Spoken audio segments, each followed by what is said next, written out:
Barnstable Little League fights for a new field. The Barnstable Land Trust hopes to acquire more conservation land in Cotuit. Plus, the Cape Cod Regional Transit Authority takes over trolley service in Hyannis. These stories and more on this episode of Barnstable Today. It's Tuesday, June 24th, 2014. I'm Sarah Mannel.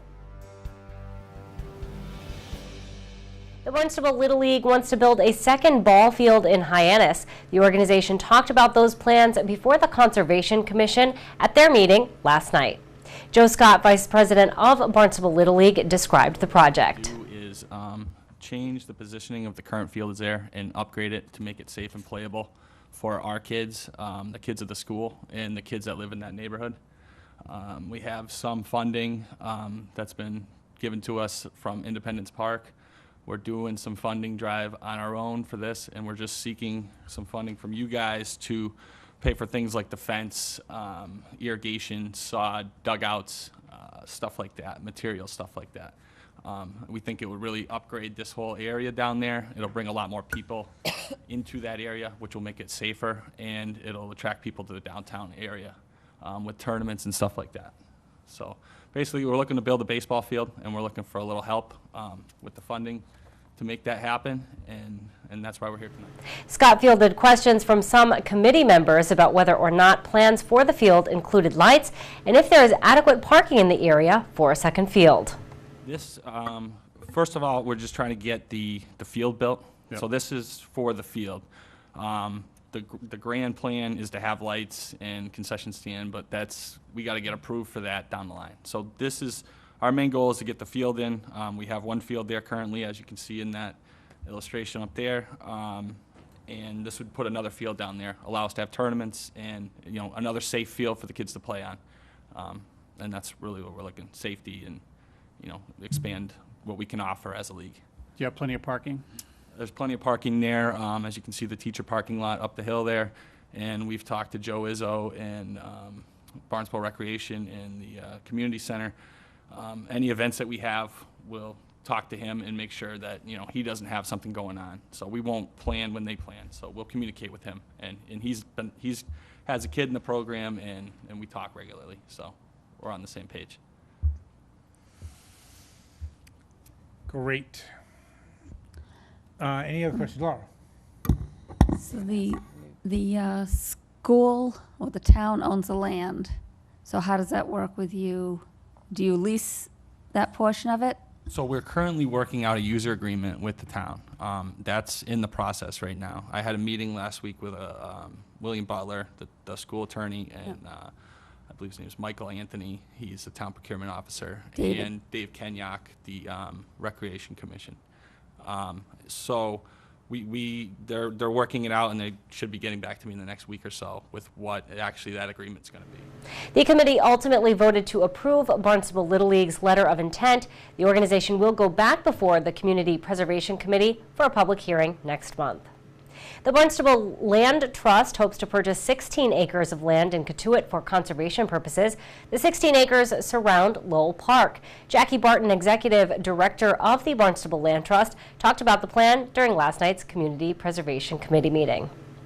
The application that's before you spells out that Barnstable Land Trust has an agreement to purchase the entire 19 acres that surround Lowell Park in Cotuit. What's of interest is that the current field now sits on a portion of that 19 acres, which of course is not a good idea if we want to continue to be able to enjoy the Kettleers games for years to come. So Barnstable Land Trust, in talking with Town Manager Tom Lynch, devised the idea of selling to the town a 100-foot buffer immediately around the field, so the field that is as built can be protected, and so that it can expand a little bit into the future as necessary. What we're actually asking you for is funds to help purchase the remaining 16 acres that Barnstable Land Trust then will also own outright. We have gone to the Cotuit Fire District and asked for $225,000. That was approved in May, and so we're asking the CPC through our letter of intent to match that $225,000 and jointly hold a conservation restriction with the fire district on the 16 acres that would remain as a fee interest owned by the Barnstable Land Trust. Following some thoughtful questions and discussion among the committee members, they voted to approve the letter of intent. The Barnstable Land Trust will go back before the committee next month for a public hearing on the proposal. After 20 years of outsourced management, the Cape Cod Regional Transit Authority is now in charge of free trolley service in Hyannis and Falmouth. CCRTA Administrator Tom Kerr spoke at a ribbon-cutting ceremony held at the Hyannis Transportation Center Monday afternoon. As many of you know, in Barnstable and in Falmouth, two big towns on Cape Cod, we have a wonderful shuttle trolley service that's provided. This morning we were in Falmouth, unveiling our new trolley to that community. For many years we provided that service in Falmouth, and last year we observed it and it was doing just fine, but we thought we might want to take it on in-house and have our drivers take care of the service and have our nice clean trolleys provide the service to enhance business in the community and to let the citizens know that we really care about customer service. One of our reasons obviously for providing this service is to enhance the business opportunities, to expose the beautiful restaurants and other things that we have in town. For that, Hyannis Main Street Business Improvement District Executive Director Elizabeth Worfbane is thank grateful. you to the RTA and Tom Kier for all the surprises you always give us. They're always pleasant surprises, like the new beautiful shuttle, like the Cape Flyer, and the Cape Flyer, you putting your heart and soul into making sure that it's successful and on time and keep evolving. And then this RTA property, redeveloping it so it is good for the downtown, the quality of life, and the businesses, and you understand, that's why you're such a great partner. So that's all I wanted to say was thank you. Assistant Town Manager Mark Ells serves on the RTA's advisory board and is looking forward to new management for the free trolley service. To see summer start up here. I got to go to lifeguard orientation. Now the trolley starts running.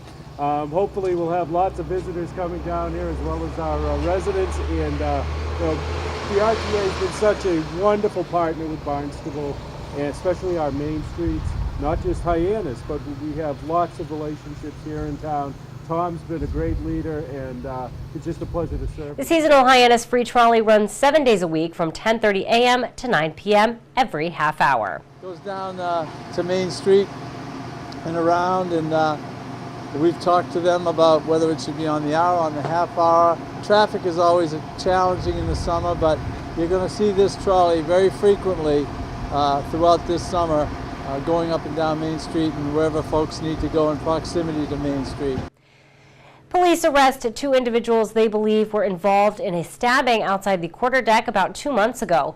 Police Chief Paul McDonald says the event took place on April 22nd as the bar was closing. There were 2 individuals fighting in the back of the quarterdeck. One individual went out to break it up.